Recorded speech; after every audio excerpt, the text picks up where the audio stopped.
Hey guys, Elizabeth here from Plant-Based Bride, and today I'm going to be talking about my vegan story. So some of you may be familiar with this story if you follow my blog, plantbasedbride.com, or if you used to watch me on this channel years ago when I made videos under the name Sweetest Rose 17, like this video if you remember that era, or if you know me in real life. But if not, you might not actually know my vegan story, how I came to be vegan, so I thought I'd make a video about it. So I actually went vegan when I was 19, and I went vegetarian first. So rewinding, I grew up on a standard American diet, although I'm Canadian, so I guess a standard Canadian diet. I ate a lot of junk food. I didn't really like vegetables. I did really like fruit, but I ate a lot of processed white foods like cereal and pasta, and I ate a lot of cheese, like a lot of cheese. To give you an example, I probably ate cereal for breakfast, lunch, and dinner for a 3-year period.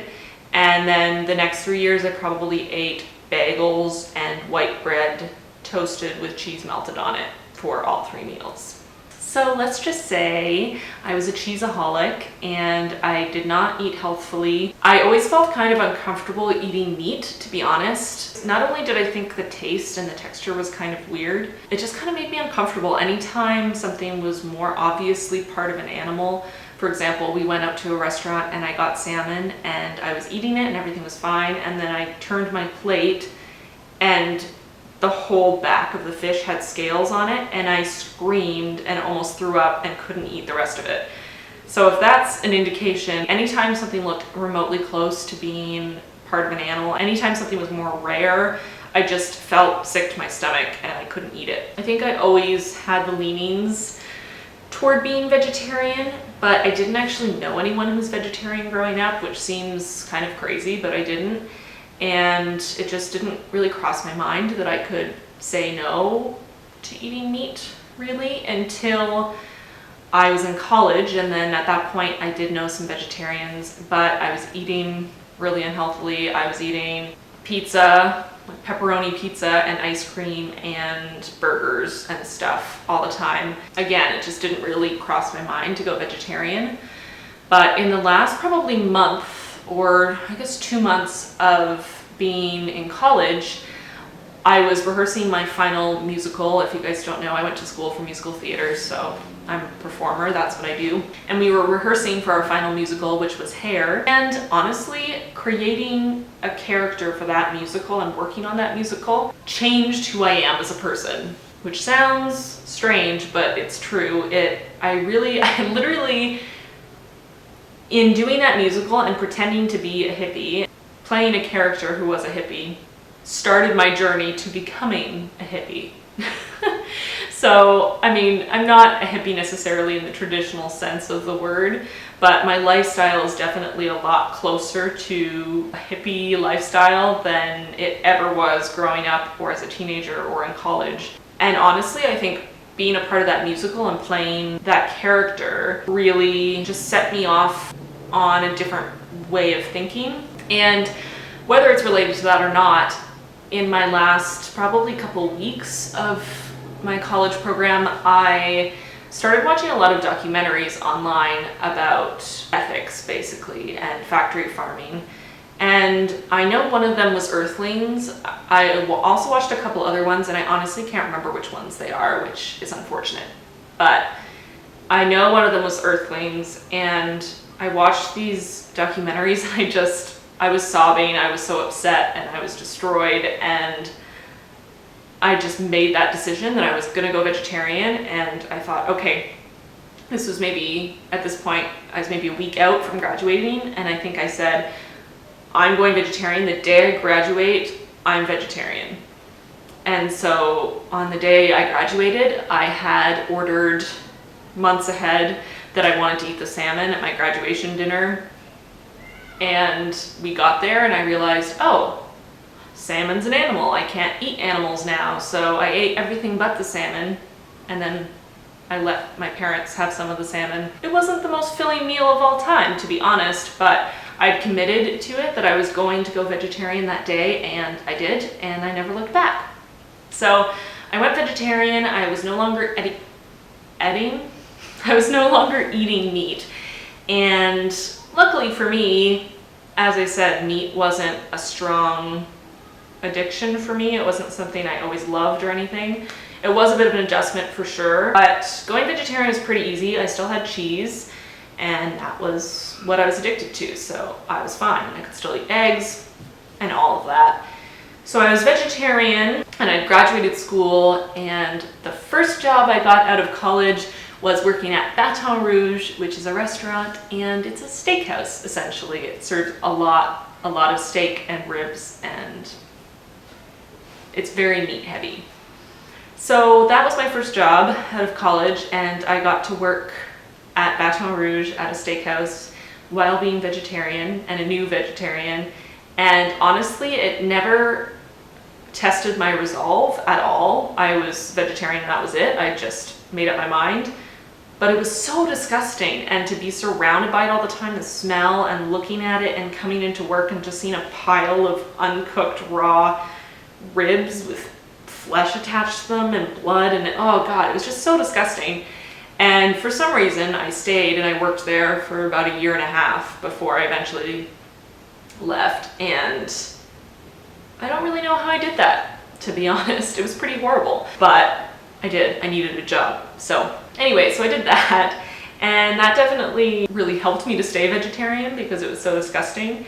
But I started doing research into nutrition a little bit, but mostly continued to look into the ethical side of things, and I started discovering more about the egg and dairy industries. And as I discovered the truth of the situation there, I'd definitely been a person who always thought, well, dairy doesn't hurt anybody, they don't kill the cows, they're fine, they're happy, whatever.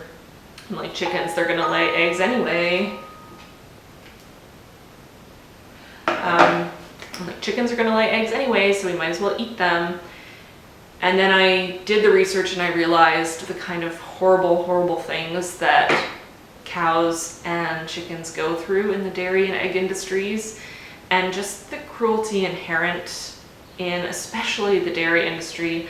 I'll leave links below. I've written articles about these that go a lot more in depth.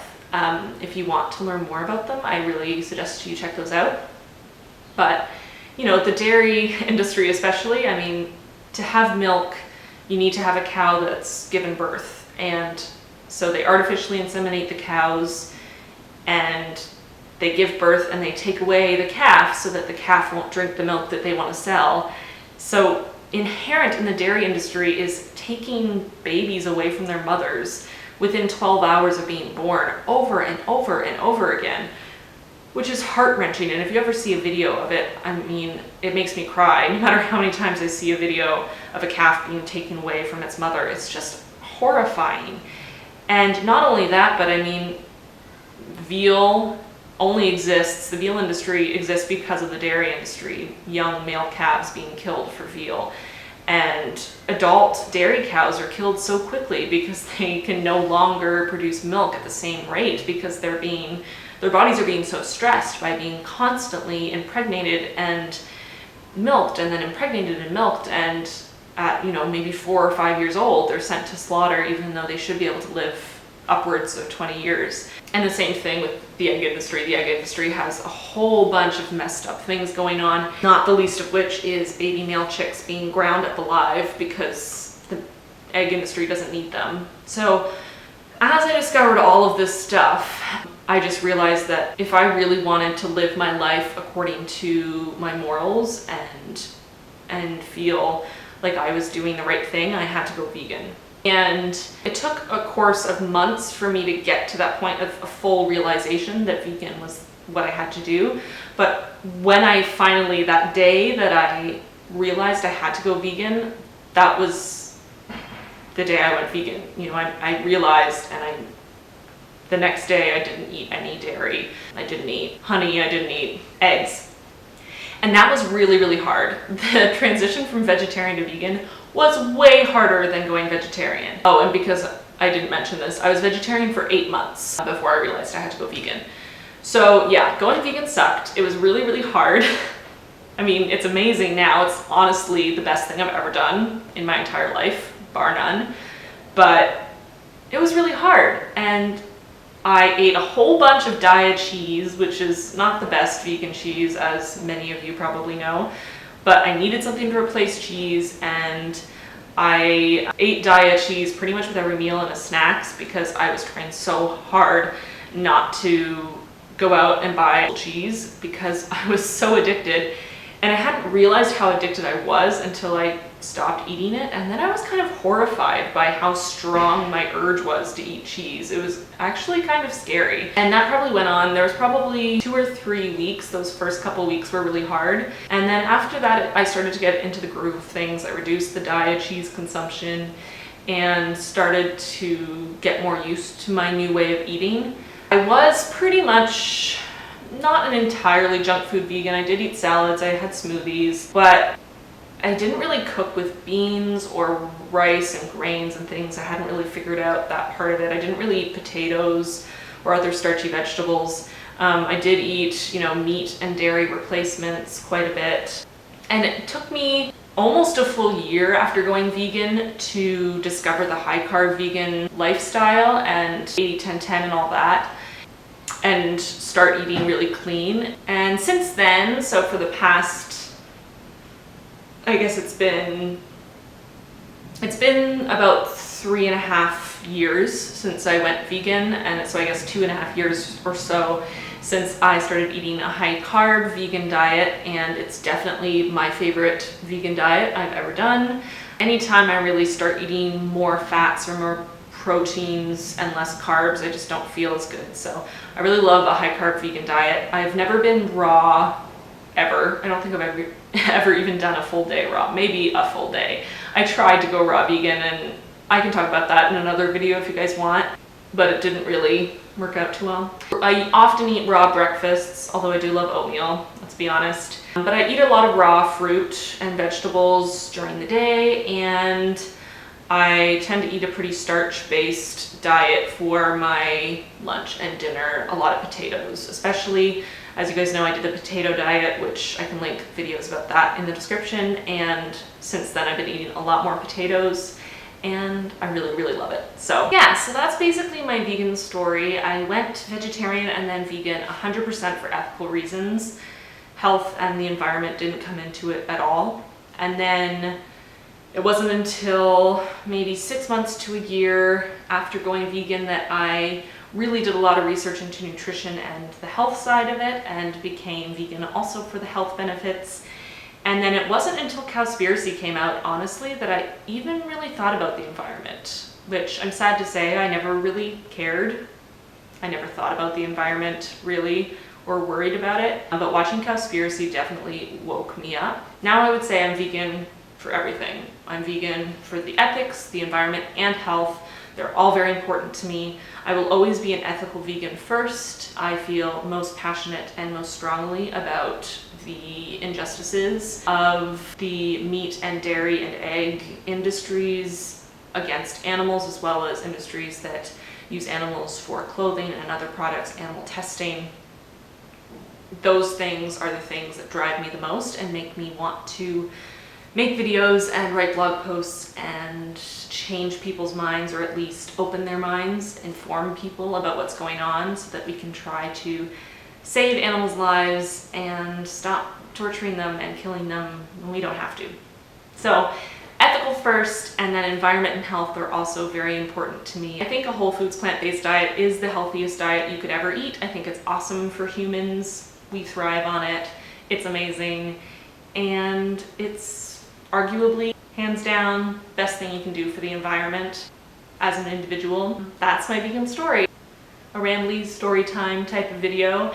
I hope you guys enjoyed it. If you have any questions about anything I talked about today, or just other stuff, leave them in the comments below. I do question and answer videos pretty frequently, so I can cover them there, or if there's a lot on one specific topic, I can talk about that in a very specific topic video. Yeah. So that's my vegan story. Like I said, I've been vegan for 3.5 years or so now, and I'm never going back. So I hope you guys enjoyed this video, and I'll see you really soon. Bye. If you liked this video, don't forget to like it and subscribe. Check out all the links in the description of what I talked about in this video. And if you like the free content I'm putting out on my YouTube channel and on my blog, please consider supporting me on Patreon. You can pledge as little as $1 a month, so less than a coffee, and it really, really helps me keep going. And also follow me on social media. Let's connect, let's become friends, because everyone needs more awesome friends. Am I right? Yeah.